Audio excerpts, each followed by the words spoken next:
Well, welcome everybody. This is very nice to have the opportunity to gather together on a Thursday evening, the leap day too. Can we just go to the next slide? Because as people are coming in, we would love to see you engage with us in the chat. Abby, can we go to the next one, please? And we've got two prompts just to sort of frame our thinking for today. So as you're coming in, getting settled, hopefully have a cup of tea or something to take us through the next hour.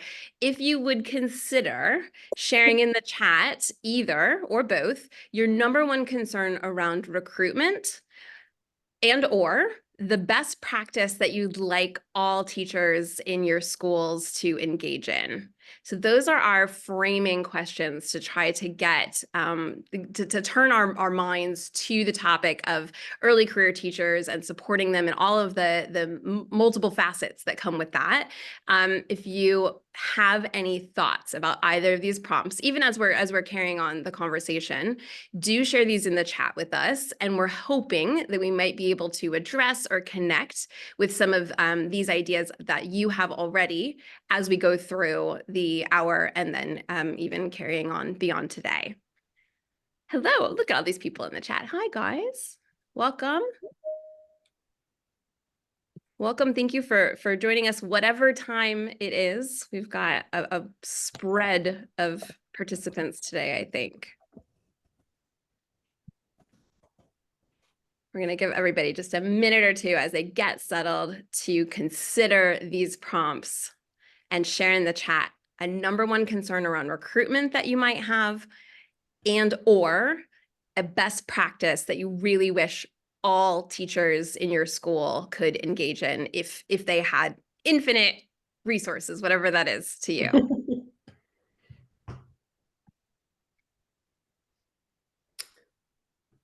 Okay. Do we want to go ahead and move on? And then people are welcome to continue to think about that and add their responses over time. Sharon's starting us off. Thank you. Yeah, thank you so much. Yes, for sure. Effective communication. We're going to gather these responses throughout the workshop and try to feed them back at the end and synthesize them a little bit as much as we can in the next hour. But then we're also interested in using this data to evolve our approaches. All right, so let's move on to the next slide, please. And we'd just like to start off by introducing ourselves, Brianna and I. We actually, as we've gotten to know each other more in preparing for this work and this workshop, we've realized we have more and more in common, including tonight, where we didn't get the memo that we should wear flower dresses. But and yet. So it just goes to prove we make a good team. And we actually did discover that we come from the same place. We both grew up in Virginia and went to university not far away from each other at different times, however. And we both ended up in international education in different places, Brianna being in the UK and I'm in Germany. And so our journeys from our early days of being early career teachers have really evolved over time. And that's something that makes us really passionate about this topic in particular.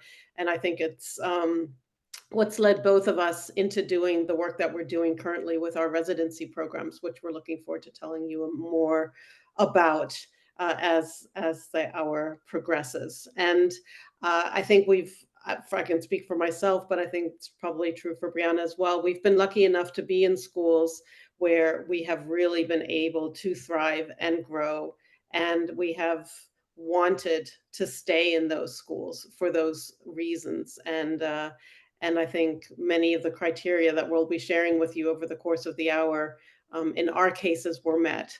And that is why we'd also like to give back and support new teachers, early career teachers coming into the profession to also have such a positive experience in their schools that they're going into, in particular in our schools that they're coming into. Brianna, do you want to add anything to that? I mean, I'm just struck by these lovely AI generated images of us that you've created. I know. I think that I was lucky enough in my teaching career before I moved into adult learning. I worked as a special education teacher for high school in the States, in Virginia. And then I moved into, I was an ed tech coach once I went internationally, and I started working in the London area and in the middle school. And I feel like my entire career, I've spent half my time in other people's classrooms, and there has been so much benefit to that. I've just learned from so many brilliant educators over the years, and I'm keen to connect other educators, early career or mid-career or twilight career years, with others, and know that we can all continue to learn and grow from each other in that. Okay, next slide, please. So we'd like to share with you, as we get started, a little bit of an outline of what we hope to address in the next hour. And we've kind of structured it in a way that we hope makes some sense. And we'd like to start off with just sharing with you some trends and data that illustrate the challenges, but as well as the opportunities of hiring and working with early career teachers in our schools. Nonetheless, we know that there are challenges around recruitment and retention in this area, but we are starting to address these, and we need to address these. We also hope to share some examples with you of our two schools that will hopefully inspire you a bit, and maybe you can make some connections from what we're doing to your own context. And then we want to end the session by inviting you to think with us a little bit about designing further solutions. And we have some ideas of partnering with ECIS, and Sarah's going to share some more information about that towards the end. So that's the framework, We've and we're got ready to special go. guests. Yes. So we have members of our schools, our colleagues, Yes. who will also be able to share what this feels like from a variety of different roles today. Yeah. So it's an ambitious 52 minutes. Yes, absolutely. We got it. We got it. Cool. Can we go to the next slide? We're going to start. I'm just going to review some research that is part of the foundation of our why. Everybody who's here is interested.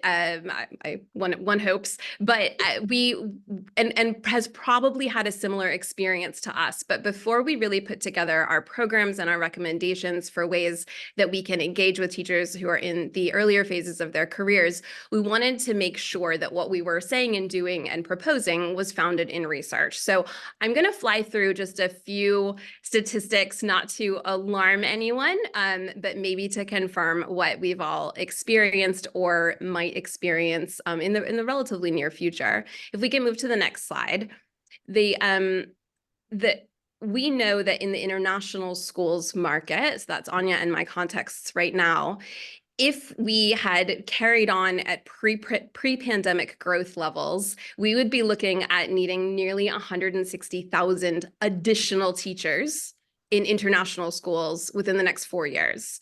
Now, the pandemic did slow that growth, right? Nobody moved for several years there. But even if we look at the growth leading up and then during the pandemic, we're still looking that globally, we're going to need to find another 70,000 teachers in the next 4 years. That's on top of the people who are already working. But if we look at the next slide, which is a US-based context for a piece of research here, as of about just over a year ago, the researchers put this together by saying that, let's see, across every single indicator that we measure, our findings show that the overall well-being of the teaching profession today is at or near historic low levels. And this is the result of a longitudinal meta-analysis that looked at the 1970s through to today. We know that perceptions of teacher prestige has fallen. Interest in the teaching profession has dropped 38% since 2010. It's the lowest level of new entrants into teaching in the last 50 years. And I believe that's when they started tracking this data with university teacher preparation programs.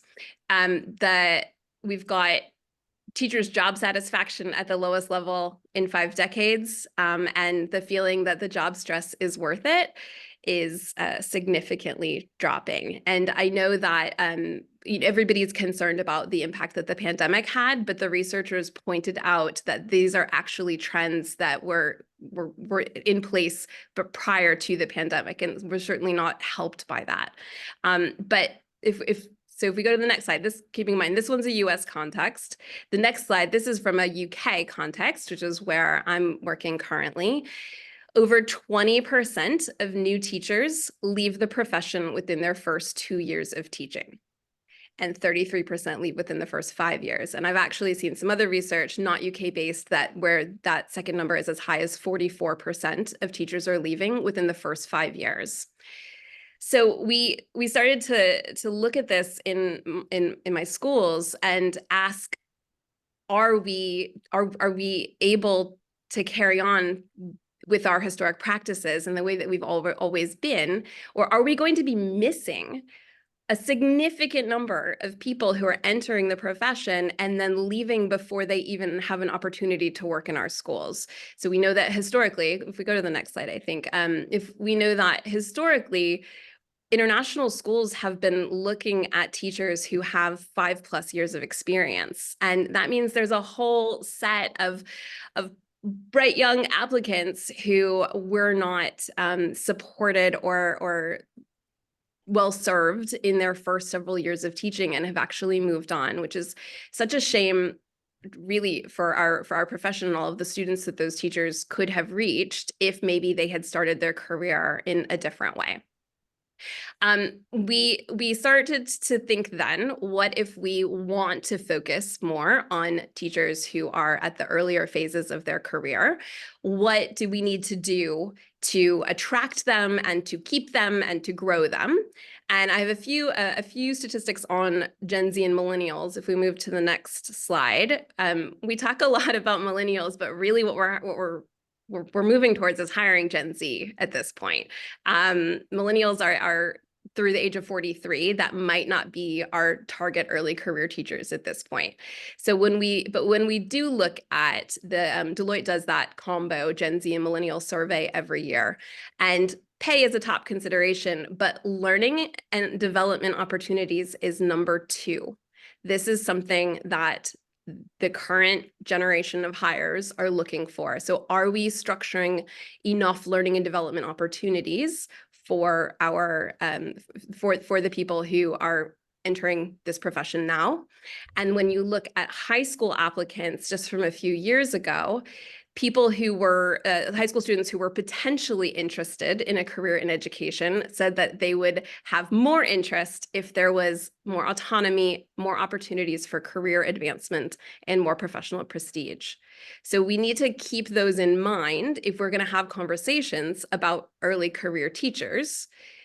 These are the generations that we're talking about, and these are the things that they're looking for. And there's a lot more, I think there's a lot more interest in charitable work and giving and sustainability, but these that I've highlighted here continue to come out on top in terms of career needs for these generations. And then finally, if we move to the last little piece of research here, what makes candidates apply to a specific school? This is from ISC, looking at international schools in 2019. Professional development and career growth were at the top of the list for the reasons that people choose to join a specific school or choose to apply to a specific school. So we need to keep all of those things in mind as we're considering what the what we're proposing. Now, we also have our own communities already in place. We have teachers who have been in our buildings either for a short time or for their entire careers. And we have students, which are our number one stakeholders, and our number one concern is student learning. So what if we need to put all of this together? Go to the next slide, please. Then we want to consider what other community benefits we might be hitting by bringing in teachers who are earlier in their careers and also supporting them in the way that will help grow them and keep them and help them to feel that value in our profession. So, next slide. We know that the fourth impact on the transformation of teacher practice is access to the newest skills that have been introduced by teachers who have been in teacher training most recently and have been closest to the latest best practice in the research around that. 31% of teachers reported that was most transformative for their practice. Go to the next slide. Talking about our students, we know that students who are on, and this is from the opportunity culture model, which is teachers working in a teaching team together. Teachers who were traditionally having students achieve the 50th percentile in reading and math, as soon as they started working on a teaching team where the lead teacher had proven student growth, they had a significant boost in student learning outcomes for every member of the team, which was the equivalent of an extra half year of learning for their students on average, just by exposing those teachers who were getting 50% growth or percentile growth, exposing them to a wider team and putting them with a lead teacher who had that growth. This is the impact on everyone. So really, really powerful data about the boost to student learning by forming more working teams. If we go to the next slide, please. We just a little bit more about teachers who may not be teaching in a formal team, but who are part of a teacher coaching program. A meta-analysis looking at 60 different studies showed also significant growth or demonstrable growth in everyone all the teachers who were participating in those coaching programs. Their students grew significantly as well. So we have a lot that says that this will impact both our current teachers, the teaching community, and most importantly, the students who are served by these teachers. And one final slide, because we know that Hattie has told us for years that collective teacher efficacy has the most significant impact on student learning. And I think it's worth pointing out here that collective efficacy, getting teachers to have that shared belief and shared practices that they as a group are going to make a difference and improve student learning, has twice the impact of feedback alone, or focusing on classroom, 3 times the impact of focusing on classroom management alone. Okay, so hugely impactful potential by bringing in different models of working together to affect the entire community. Anja, I'm going to pass over to you to talk about. Thank you, Brianna. Okay, so next slide. So we'd like to transition a little bit from looking at some of these challenges as well as benefits in the community to looking at our early careers teachers in particular, and what are some of the challenges that they're facing and what are some of the needs that they have to overcome those challenges. So next slide, please. So, as we all know, early careers teachers do face different challenges than more experienced teachers, and therefore they do need a different kind of support system. This is the same kind of differentiation that we would have for our students in the classroom who are novices. We would certainly not have the same expectations and use all the same strategies as we would with our students who are further along in their experience.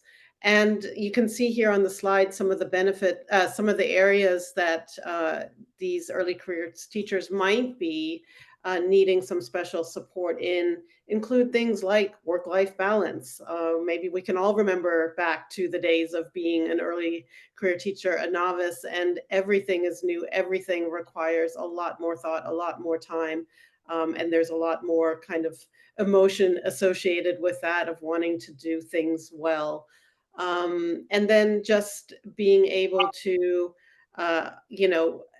both understand and practice some of those foundational pedagogies and knowing how to turn that curriculum into something that's practicable in the classroom, how to implement that curriculum.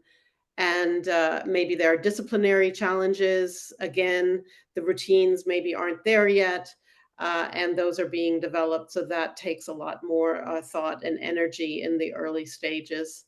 And lastly, just that notion of reflection and goal setting. You know, you don't know what you don't know, and if you're not getting the feedback and you don't have somebody that you can sort of talk to and collaborate with and learn from, and who might prompt you and push you in certain directions that you hadn't even realized, you know, you might kind of be treading in the same place, which then also can lead to frustration of not really moving forward. We also have to remember that many of our early careers teachers are probably coming out of good teacher training programs, teacher education programs, where they have been scaffolded and supported and had mentor teachers that they're working with. And then all of a sudden they come into our schools and are expected to sort of sink or swim and get some of the same supports as a teacher who's new to the school, but that doesn't mean that they're an inexperienced teacher gets, and that's not quite what they need. So we need to be aware of that. Now, it could also be that because of these needs that they have that are different, that schools might at times be reluctant to hire them because they're aware that, oh, okay, this is somebody who's not coming in with that toolkit and ready to go and is going to need some extra support, but we as a school maybe don't have the resources to be able to offer it to that level. Next slide. Okay. So and another reason that maybe schools might at times be reluctant, and this Brianna touched on this earlier, is that really this example shows that early careers teachers, the measurable impact doesn't really start until after, you know, 2, 3, 4 years of teaching. You can see how it begins to grow. But some of that can, of course, be mitigated through collaboration, through working together and setting programs and supports up for these teachers. Next slide, please. So the next two slides are just basically a quick overview of some of the things that we can do and what we should consider as we look at what helps and hinders the growth of our early careers teachers. Of course, there are formal induction programs, and we have these in our schools as well for any new teacher who's coming, and they do benefit from this. But even more than that, they benefit from formal and informal collaboration with their colleagues, just opportunities to share and talk and see what's happening. And that can be systematized to a certain degree, even if it is informal. What is a struggle for them is too many responsibilities. So if we just think about that kind of information overload feeling and just being out of that zone of proximal development, we want to kind of limit the amount of responsibilities that the teachers have at the beginning. A feeling of that they don't have status because we're young, we're new. And that I've often heard that, and I remember feeling that myself at times as an early careers teacher, of you just don't have the clout in the way that the other teachers do. And then if you're not getting any feedback, you're struggling to grow and develop as well. And then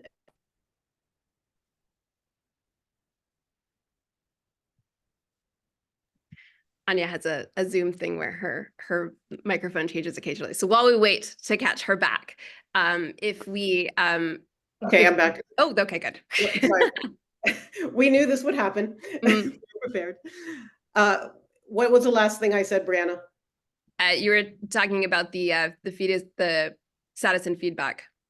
Okay, good. And then just having difficult classes and unrealistic expectations. So same expectations maybe of a teacher who's got 20 years of experience.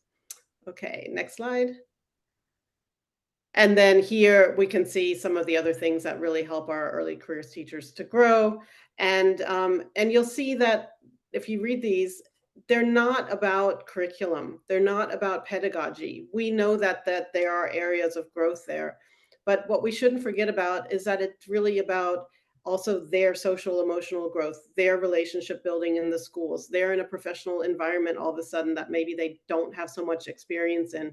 We all know schools are political, can be political, and how to navigate that is sometimes quite a learning curve for a young teacher coming in who hasn't experienced that.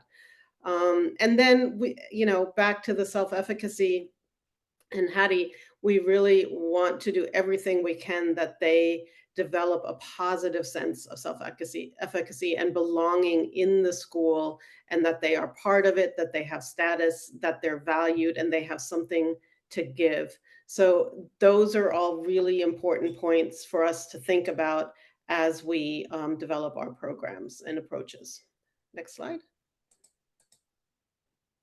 So in summary here, you can see that, early careers teachers, experienced teachers, we all need this. What you can see here to be able to want to continue working in the profession and in our schools.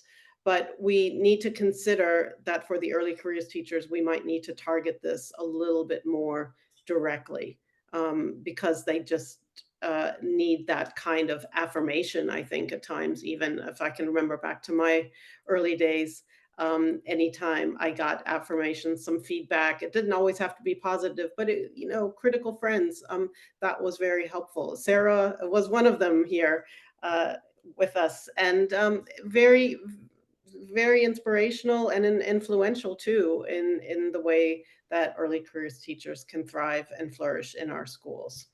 So, in summary, also what has come through from what Brianna's talked about, what I've talked about, is that notion of collaboration, of working together, and not sink or swim alone and working in silos. So that is the foundation that we want to build our programs on. Okay, Brianna. Oh, next slide. We're gonna pause, take a breath, and what I would love to hear from people in the chat. Can you share with us what's resonating so far? Where do you see parallels of challenges that you faced at your own schools, or things that you've been considering and playing with? And what questions is this raising? Because we want to make sure that this is useful to you in the moment. We're all here. So if you would go ahead and have a little think about anything that you're up for sharing with us as a group. I'm also just going to give a tiny shout out because Katie, who's in this chat, was a brand new teacher when I was a brand new teacher. I'm not going to say how many years ago. And she's joining from Virginia, and I had no idea. So we were baby teachers together.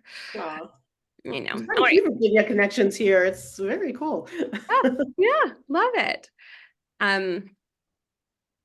Okay, well, there we go. All right, thank you. Sybil's actually leading us into the next section. That's perfect because we can talk about how we've designed our teams. Yeah.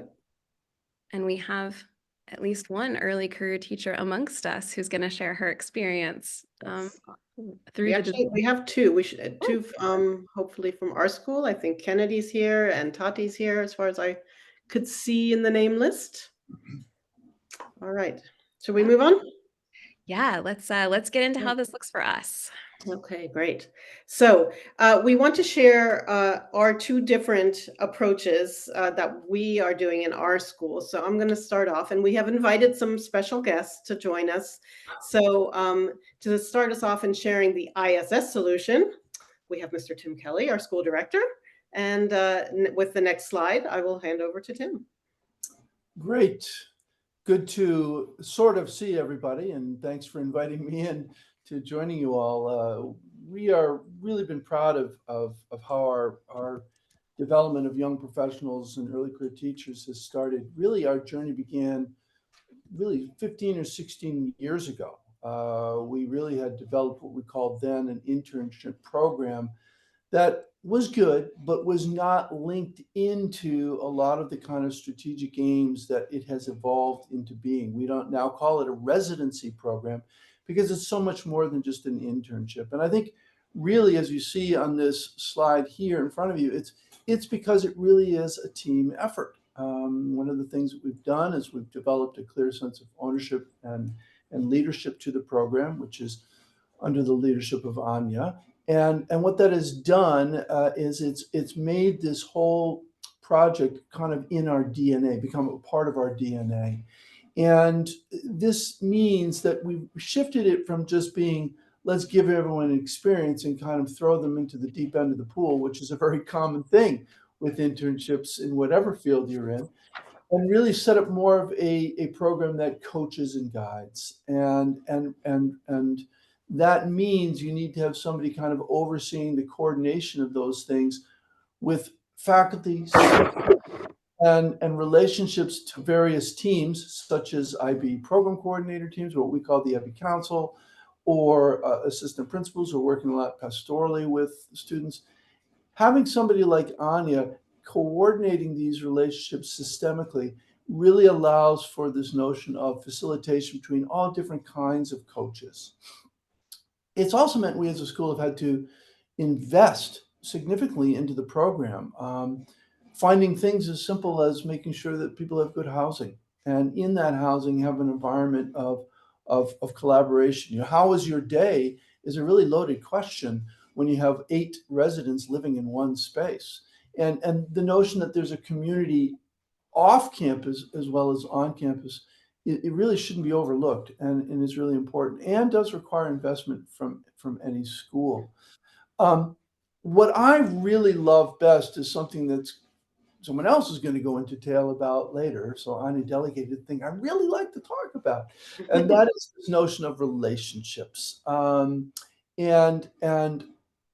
really, what happens is when early career professionals or teachers come in to join us, what they're bringing is their own sense of ideas, their own sense of enthusiasm, their newer perspectives to what we are currently doing in our culture, and they challenge that culture, and they also grow within that culture. And that brings all kinds of opportunities for some of our longstanding members of staff to grow themselves. Developing a team of people committed to their pedagogy and sharing what they do with others just raises the bar for everybody. And so, for us, really making sure that we inculcated this collaborative philosophy in all the different teams that work with our residents, and make sure that our residents are working with all different kinds of teams is really at the heart of it. And making sure that this isn't just something that we're doing because it's a flavor of the month. This is a key strategic component for us as we as a community, we as a school look more and more into co-teaching. I'm sitting next to a 23 million euro investment in taking down walls and creating real team approach to student learning and teacher learning. And really at the core of that philosophy, the core of that partnership for learning is our residency program, because it is strategically built on relationships. And that is something that's growing increasingly more important as we talk about how we work with learning with our younger learners and our older learners. And really, for me, the most important part of that is not only the team of teaching mentors, but it's the spirit of mentorship that has really taken what an internship program where we substituted classes to a real model of how peer-to-peer collaboration should work. Okay, thank you, Tim. Next slide, please. So here's just a picture from last year's group, where it was our first year in this form of the residency, as Tim has described.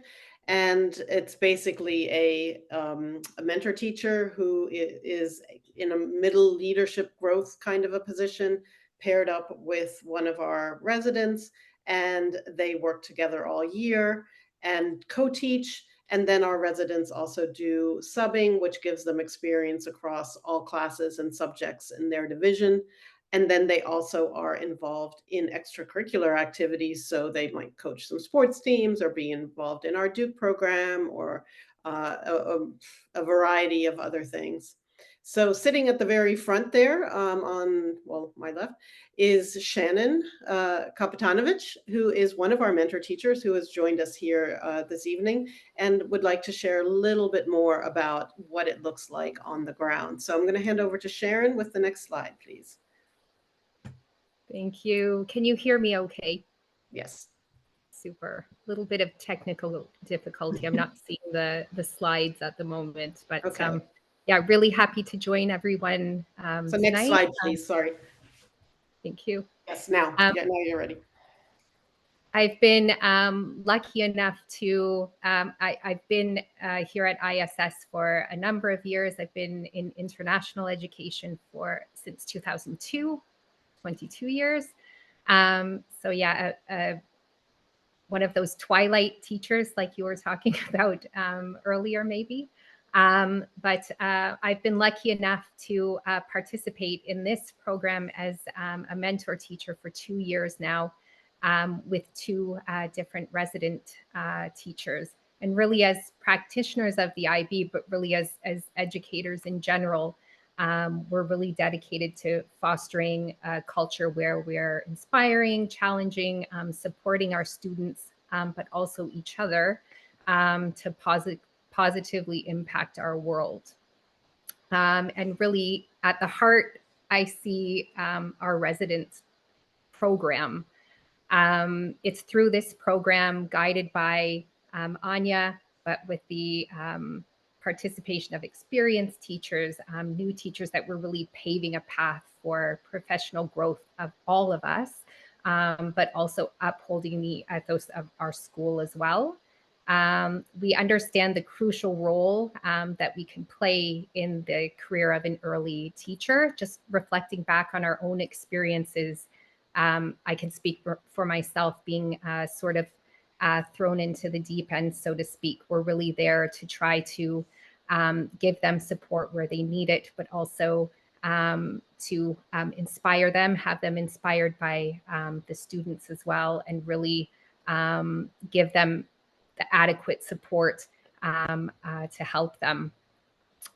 So really, we're looking at guiding, and it's not only, it's a really reciprocal relationship. So you can look at it as really being transformative for a new teacher, but it's really transformative for all of us. It's such a wonderful lens. You have this student teacher, early career teacher, who's coming in and has all that theoretical knowledge. They've just gone through completing their education. And there's so much rich, wonderful conversation that comes out of it, but also you can see how beneficial that is to the students as well. You mentioned collective efficacy earlier, and definitely there are transformative impacts there.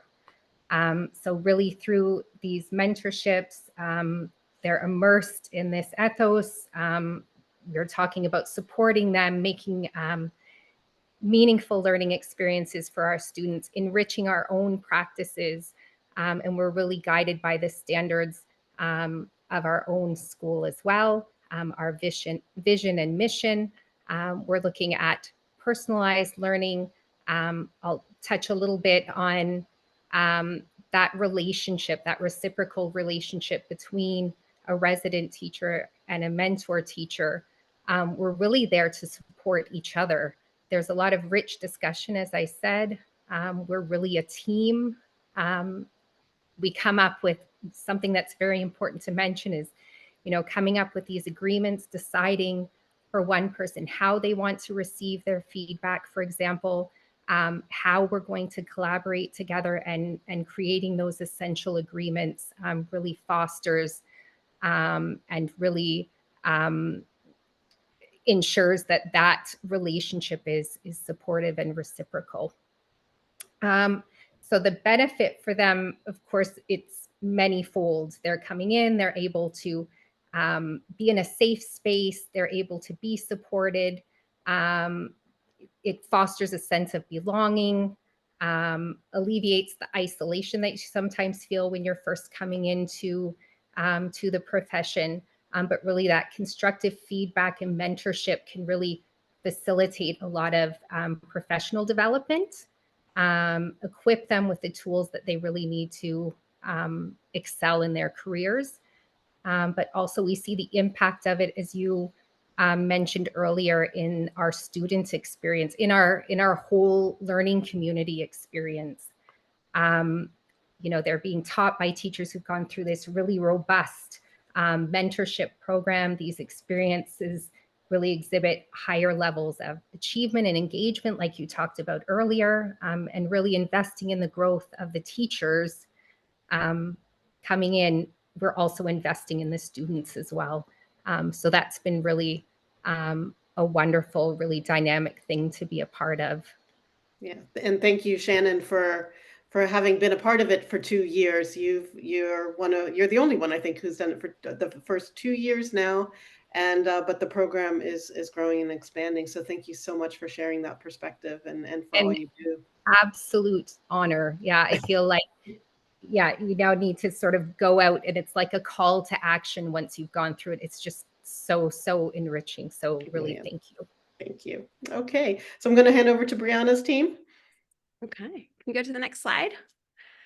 Thank you so much. It's fantastic just to learn about what other schools are doing. At ACS International Schools, which is a group of 3 schools near London in the UK, we also have a teaching residency team, wildly the exact same name, and we call it T-Res. And we've got a few of my colleagues here to talk about how that looks for them and the structure. And I'm going to start by introducing one of our teacher residents, Domi Aurori. There's Domi. She's going to be able to chat about what this has felt like for her. She's in the 2nd year of her program. And like ACS is we're in our 2nd year of offering the TRES program. So Domi's been with us from year 1, and she'll be finishing the program at the end of this academic year. So we could go to the next slide, and Domi, I will hand over to you.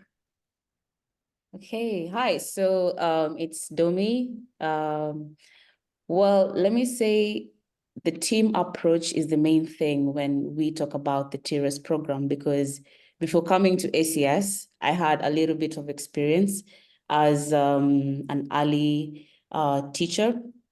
I had 2 years, but it has felt different coming as a residence teacher, because the amount of support that you're given to learn about the curriculum, because you see, the school is not all about the students and the classroom. It's the bigger picture. You need to know how to handle the parents, and that's where the support from the admin comes in. So the support team is a big circle, not only the teacher led.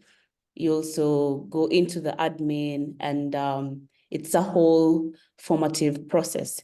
So our team mainly constitutes of a teacher lead, and then we the 2 of us, so one of us is not here, Ferrin, but we've worked hand in hand to ensure that we exist as a team and as a community. So the teacher leads majorly just give us direction and guidance on what to do. They give us a clear directive on what the school is about, the expectations, what we need to meet, the types of responsibilities and roles that we're meant to take. And that gives you a clear picture of what is expected of you, you see. So it's more about fitting into the community, and you're not only an intern, you're like a normal teacher, but you've got all the support that you need to grow. This being my 2nd year, I can feel a lot of difference from how I was last year, a time like this, because last year I was like, how do I handle the parents? And there was a slide that I saw, something that I totally relate to, where you have a difficult class and there's a lot of expectations from you. So I had one of such a class last year, and it was terrifying being a new teacher in a new environment. But because you knew you had somebody to go back to and ask for guidance, like the teacher lead, that's Miss Reeves in our case, well, it gives you a boost of confidence, because you know you're not thrown into the deep sea. You're not expected to perform on your own. there's somebody that you can go back to as you continue to grow and learn on how to handle things. You mess up here and there, but you're not clearing the mess alone. So I think that is that's the main idea. You're not on your own. You got the adequate support to guide you through. So right now, being in the 4th semester, well, I'm confident enough to say, with my teacher lead around or not, I know what to do. But last year, I wouldn't say the same thing. You see, so the growth is very, very significant. The other bit is about co-teaching, where you don't like handle classes alone.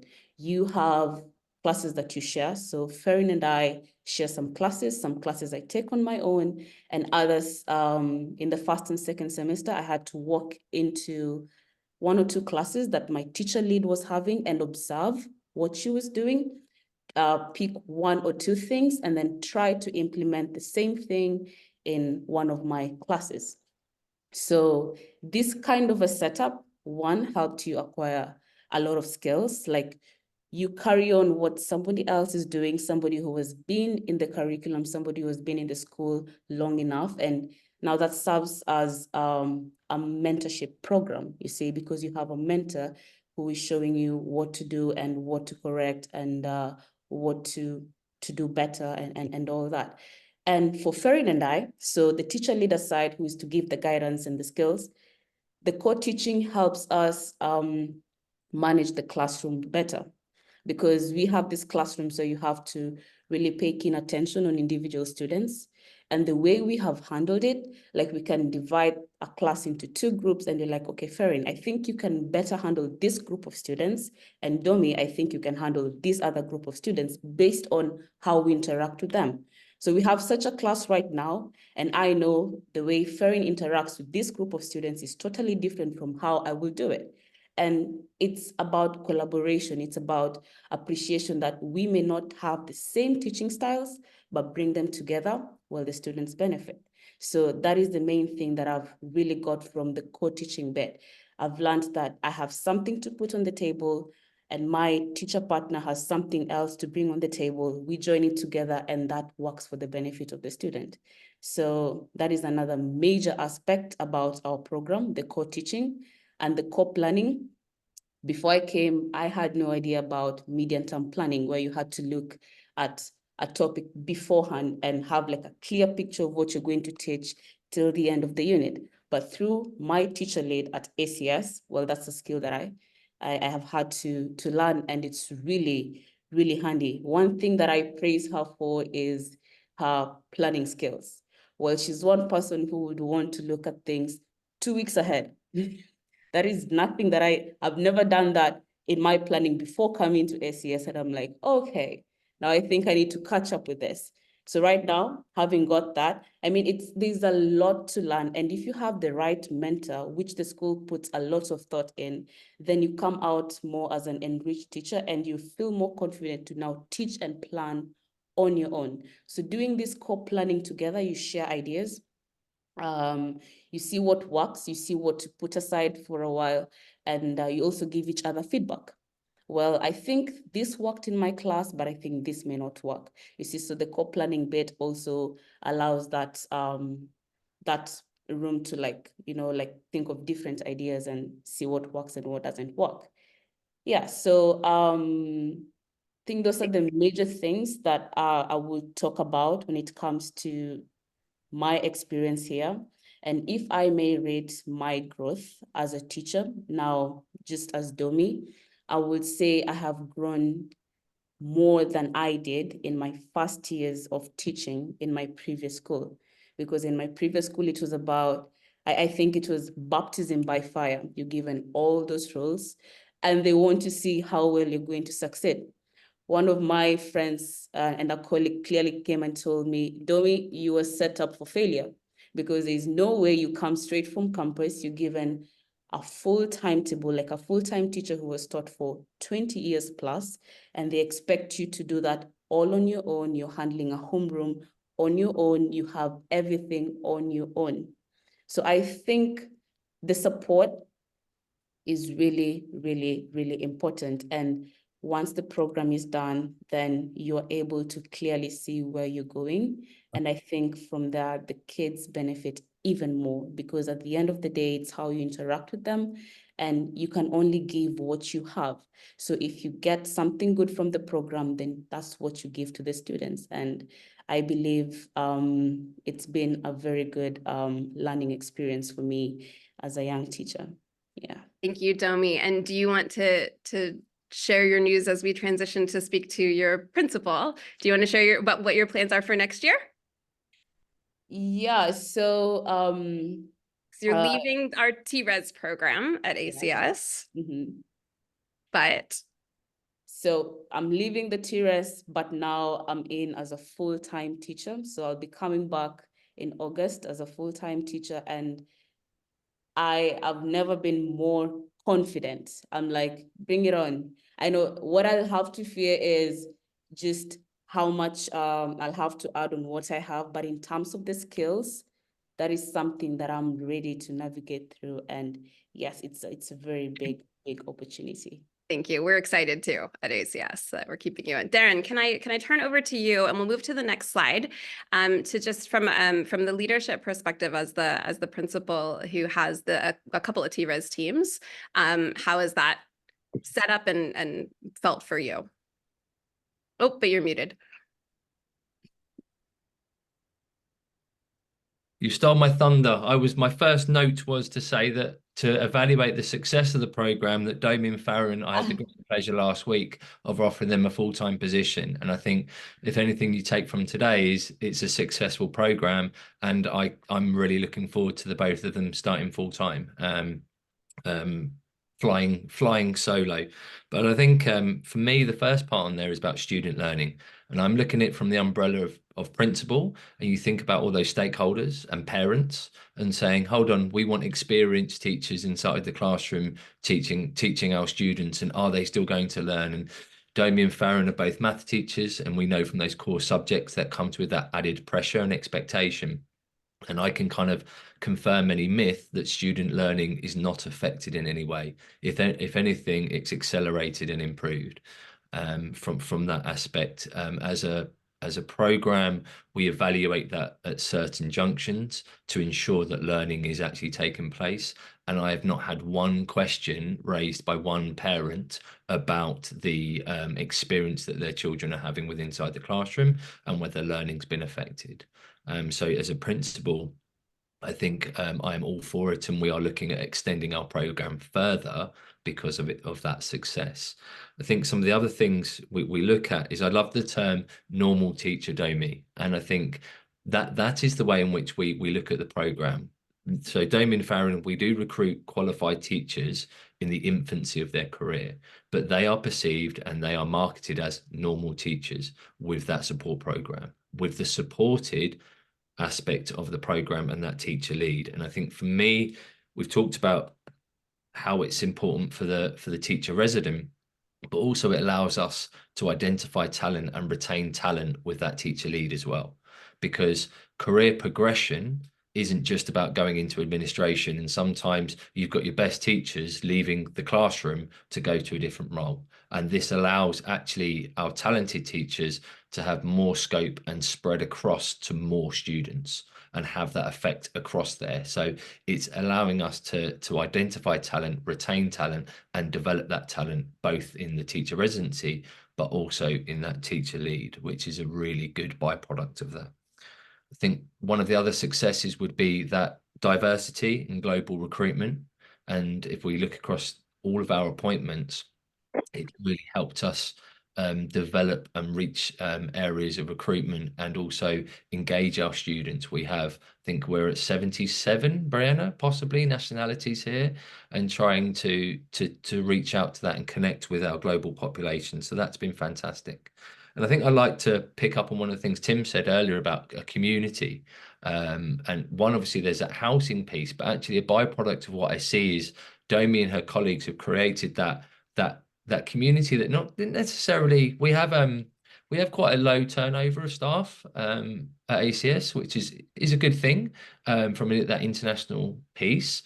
And it's actually kind of given that rejuvenation, that spark of motivation, and that piece of that micro community with a positive impact. And it's been really nice to see that connection between some of our colleagues in the infancy of their careers. And so, and then I think some of my recommendations, if you're looking in terms of the program, would be the strength of a curriculum and also the strength of a department. And when I say from strength of department is in terms of that can cope with that added aspect of it, and identifying if you've got talent ready to be a teacher resident lead, to be the teacher lead, but also that the curriculum being sound in going from that. And I think starting the program with our math program was a good way of going, with a foundation and a great curriculum behind it.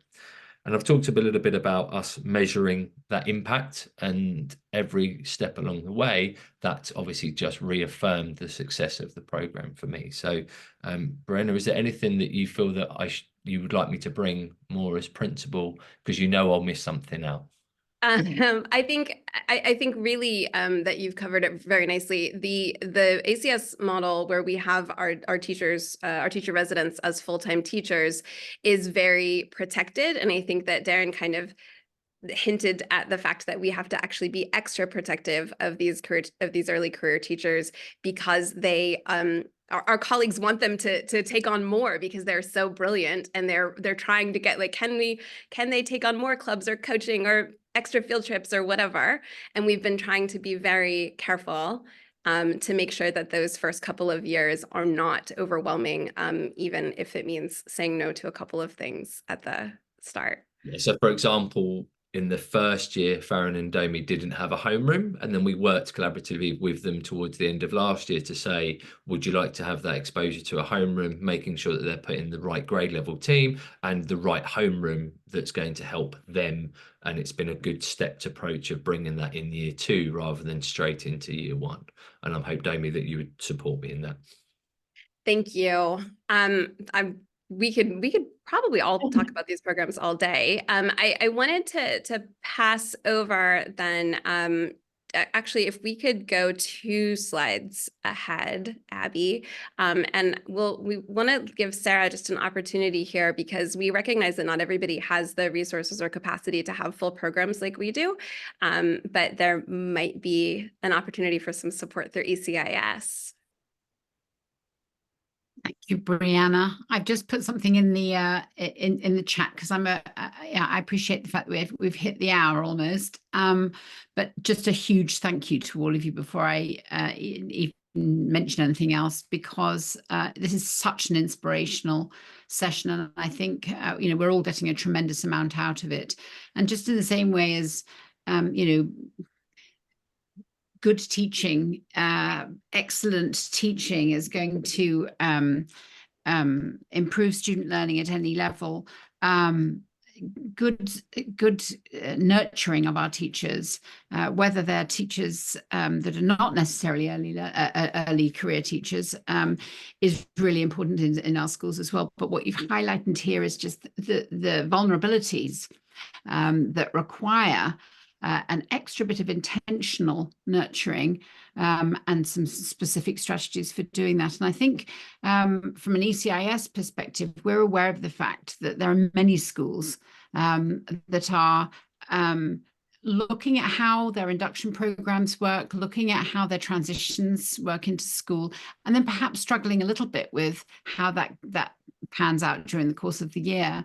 And what you've provided here is 2 just really wonderful examples of how your 2 schools work, which can be really good models for other people to play with. But every school will do things their way, as it were. And there are some things which are very specific to this school, and there are some things that are generic in supporting early career teachers. And so, yeah, I think what ECIS is interested in, if you could move the slide on, please, Abby, is that we're looking at the sort of the cycle of learning and the cycle of development of professionals. and thinking about what are the various different ways of being able to put this support in place. So in your individual schools, of course, but then also looking at how do we build community beyond your individual schools for early career teachers to be able to be supporting and engaging and being part of a collaborative experience. So Abby, if you just click through, I think some other parts of this slide will start to appear. There we go. So the building the community being a very important part of that. The coaching aspect that you've both touched on from both of you, whether you're working with master teachers or you're working with experienced teachers. But also what we're looking at perhaps is how can residents be able to exchange with other early career teachers in other schools, and looking at a model that would be able to be supportive of the early career teachers of the school.